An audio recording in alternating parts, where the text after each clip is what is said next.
I'm supposed to get off the stage, and Gideon Sar is supposed to speak, but we had to change the schedule because I have to get a plane. So I'm just going to go from this exciting debate into what I wanted to talk to you about in my separate speech.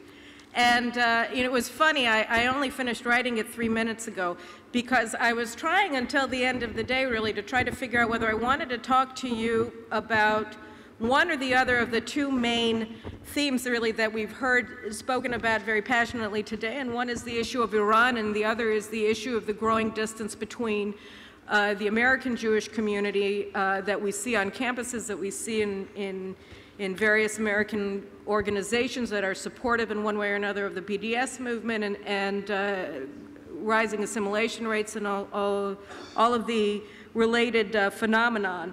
And I decided that actually I should talk about the convergence between the two, because there is a convergence between the two, and I think that it's important to highlight it, to understand really the nature of one of the more important aspects of the challenge that's facing American Jewry as it goes forward and considers how it wants to relate to Israel. And I'm going to make a comparison between Iran and what they're doing on the one hand, and statements made recently by the Hollywood actress and Israeli-born actress Natalie Portman. And I think it's important because we have to understand that there's a convergence between Natalie Portman's decision not to come to Israel to accept a prize in Jerusalem in June and Iran's political war against Israel. We talk a lot about Iran's nuclear program. We talk a lot about Iran's support for terrorism. We talk a lot about their ballistic missile program and their regional aggression. One of the things that we don't highlight, because there's so many things to concentrate on when we talk about Iran, is their political war against Israel. They are waging a very strong and decades-long political war against Israel, whose aim is to delegitimize Israel's right to exist. I don't know how many of you guys know this, but Hezbollah is operating legally in the EU, and the hub of their operations is Germany. According to the head of the German security forces, something that Benny Weinthal, the Jerusalem Post correspondent in Berlin, published a few weeks ago, there are 950 open Hezbollah activists or operatives operating in Germany.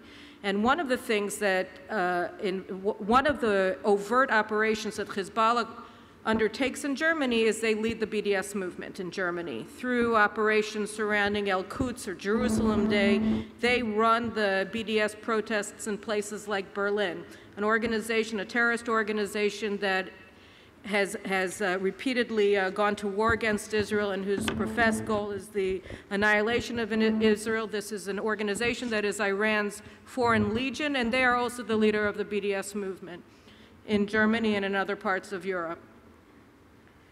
Now, Iran has been pushing this line for years. We remember Mahmoud Ahmadinejad said it, Khamenei says it, Rouhani says it, is that Israel was established because of guilt of Europeans over the Holocaust.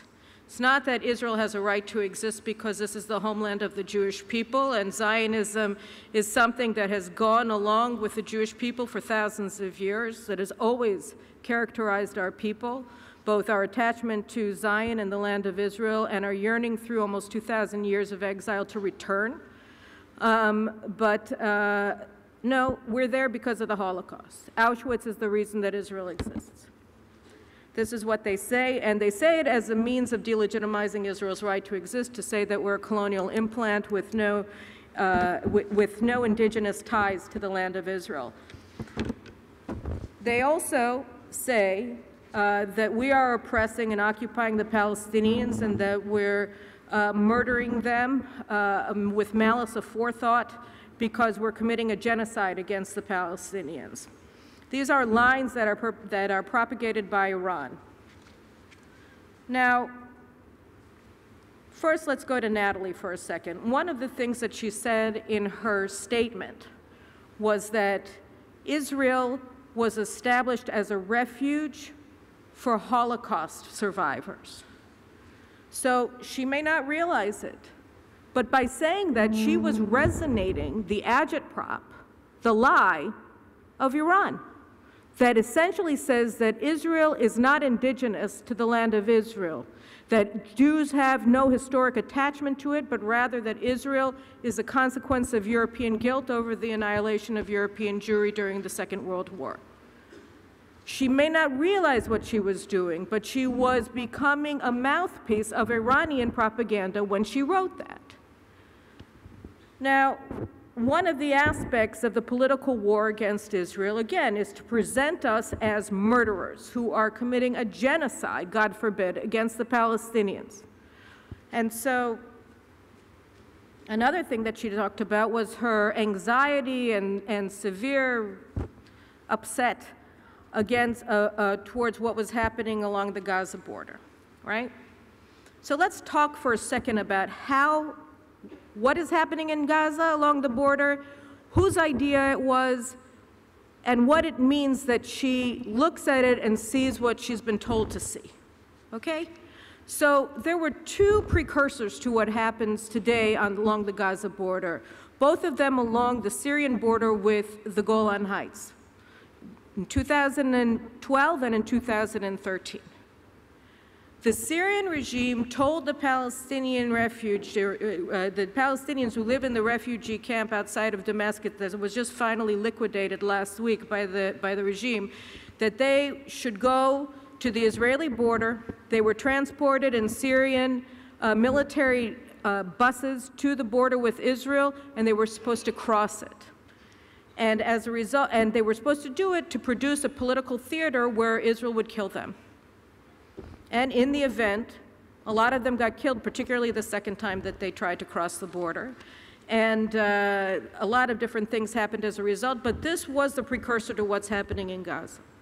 The Assad regime, which is controlled by Iran, pushed the Palestinians, with the help of Ahmed Jibril, to the Israeli border with the goal of swarming it, crossing it, to either produce political theater against Israel or to harm Israelis by crossing the border and harming the Israelis who live in the Golan Heights.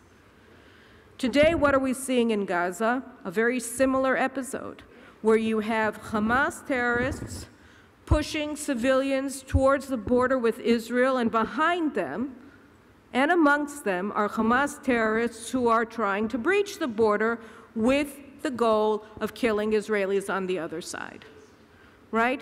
Now, where did this idea come from? Well, several months ago, Qasem Soleimani, the head of the Iranian Revolutionary Guard Corps, met with Hamas chief Ismail Haniyeh and told him to do this. This is an Iranian operation. This is an Iranian operation of political warfare against Israel. It uses the Palestinians as props set before Israeli soldiers who are protecting the border from a hostile entity on the other side, provokes them into killing them, which Israel hasn't done. Now, over 80% of the casualties from Gaza are Hamas terrorists. That's how good we are. But the goal is to produce civilian casualties, to make Israel look like a genocidal, maniacal country that kills children on purpose, with malice aforethought. And what do we see? Natalie Portman, and I saw the Forward ran an article by Peter Beinart along the same lines, buying into this, hook, line, and sinker, swallowing it, and coming forward and attacking Israel for defending our border against Hamas, that is being moved and informed and instructed by Iran as part of a political war against Israel whose goal is to delegitimize its very existence. They're being played. They're being played. They're being had by the Iranians. And instead of getting wise to what's happening, they're sinking deeper and deeper into this idea that to show that they're moral, they have to attack Israel as immoral. This is what we're seeing. At least this is a very large segment of what we're seeing. We don't realize that this is what we're seeing because apparently Iran is quite good at it. And in her statement, Natalie Portman expressed her deep upset at what's happening on the Gaza border. Now, We know that Iran will not get nuclear weapons. Every minister who came here today said that they would not get nuclear weapons. They will not be allowed by, Israel will not allow them to acquire the means to destroy us. This regime is going to go down sooner or later, I think actually sooner, and Israel will continue to prosper and advance and move forward. Of this I'm certain. Of this I'm certain. The question is, where is the American Jewish community in this? Are you going to come forward with us? Are we going to allow Iran's political war against Israel to fail along with the Iranian regime, or is it going to be kept alive by fanatical ideologues here in this country who think that the way to show their morality is by attacking the only moral actor in the Middle East? Because if that happens, it will be terrible. I hope and I pray every day that cooler heads will lead the American Jewish community forward. Israel is always, always wanting to reach out our arm and extend it and help in every way we can. Amit Deri and his reservists here are just one example of the incredible motivation of the Israeli people, of Israeli society, to stand with American Jewry and ensure the survival and prosperity of this community. Completely committed. I feel a sense of obligation that goes down to our toes and up to our necks and through our souls. But we have to ensure that there's a hand on the other side to grasp. And when we see leading American Jews who identify themselves with Israel, like Natalie Portman, embracing the agitprop, the political warfare of Iran, it makes you wonder, if this is going to be the rising tide of American Jewry, then there's a reason that I'm right to stay up at night worrying about this. I'm hoping that people will come to their senses and realize that they're being played. Thank you.